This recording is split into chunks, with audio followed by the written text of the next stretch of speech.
Good morning India. आज एक सवाल आया कि वोट देने से पहले सबसे पहले क्या देखना चाहिए, किस आधार पे हमें वोटिंग करना चाहिए। बहुत अच्छा सवाल है। वोट देने से पहले सबसे पहले जो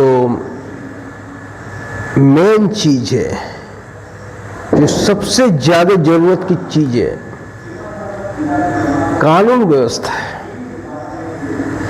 अगर कानून व्यवस्था ठीक रहेगा तो आप स्वयं का भी रोजगार कर सकते हैं और रोजगार करके धनोपार्जन कर सकते हैं।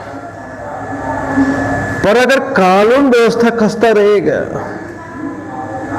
तब तो आप कुछ नहीं कर सकते हैं। एक दुकान लगाने के पहले आपको टैक्स देना पड़ेगा, रंगदारी टैक्स, जो 90 के दशक में बहुत सा लोग देते थे। एक चाय दुकान लगाने से पहले उस एरिया के रंगदार को रंगदारी टैक्स मिलता था और 6 बजे के बाद हमारी माता और बहनें घर में पैक हो जाती थी। वो दिल दहलाने देने वाला दृश्य जिसने भी देखा है वो समझता है कि कानून व्यवस्था क्या चीज होती है। तो सबसे पहला चीज कानून व्यवस्था देखना है। दूसरा चीज शिक्षा देखना है कि हमारा स्कूल चल रहा है या नहीं चल रहा है। स्कूल चल रहा है तो टीचर है या नहीं है। टीचर है तो कितने सब्जेक्ट का टीचर है, टीचर की गुणवत्ता है या नहीं है। क्योंकि परीक्षा पास कर रहे एक अलग बात है और एजुकेशन अगर अच्छी तरह से ना हो तो आपका बच्चा बेरोजगार ही रह जाएगा। ना तो वो सरकारी नौकरी कर पाएगा और ना तो वो अपने कोई जॉब क्रिएट कर पाएगा।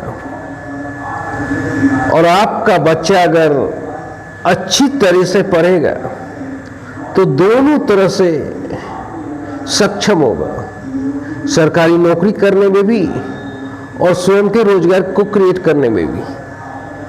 और तीसरा चीज आपको देखना है स्वास्थ्य व्यवस्था, कि आपके एरिया में जो सदर अस्पताल है, जितने भी अस्पताल हैं, वेटनरी अस्पताल है, क्या स्थिति है, डॉक्टर कब आता है,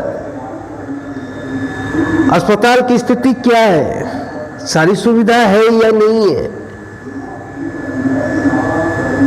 हर तरह से अस्पताल सक्षम है या नहीं है, अस्पताल के पास एम्बुलेंस है या नहीं है। ये चीज देखना है। और उसके बाद देखना है कि आपका उम्मीदवार आपके सुख दुख में खड़ा रहता है या नहीं रहता है। जो उम्मीदवार आपके सुख दुख में खड़ा रहे वही उम्मीदवार आपका है। आप इसमें दल ना देखिए, आप इसमें पार्टी ना देखिए, आप इसमें जाति ना देखिए। जो उम्मीदवार आपके सुख दुख में हर हमेशा खड़ा रहे वही उम्मीदवार आपका है। जरूरत पड़ने पे वही उम्मीदवार काम करेगा। और अगर ये सब चीज किसी उम्मीदवार में ना मिले, सारे उम्मीदवार में, तो आपके पास चुनाव आयोग एक मौका दिया है, नोटा, उसमें वोट करके अपने विचार को रख सकते हैं। क्योंकि अगर नोटा में 50% से अधिक वोट हुआ तो फिर से वोट कराया जाएगा कि हमारे क्षेत्र में कोई कैंडिडेट ऐसा था ही नहीं जिसको वोट हम दे सकते हैं।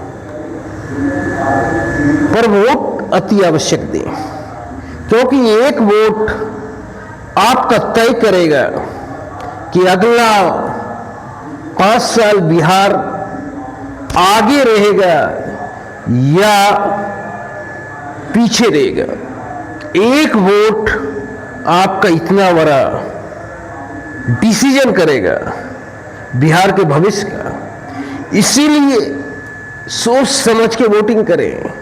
एक वोट आपका बहुत कीमती है। इस वोट को न तो जाति के नाम पे, न तो धर्म के नाम पे बिकने ना दें।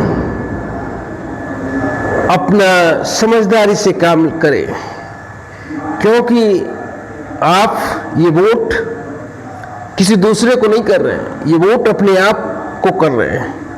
आप अपने अधिकार के लिए वोट कर रहे हैं, इसलिए सोच समझकर वोटिंग करें। जय हिंद।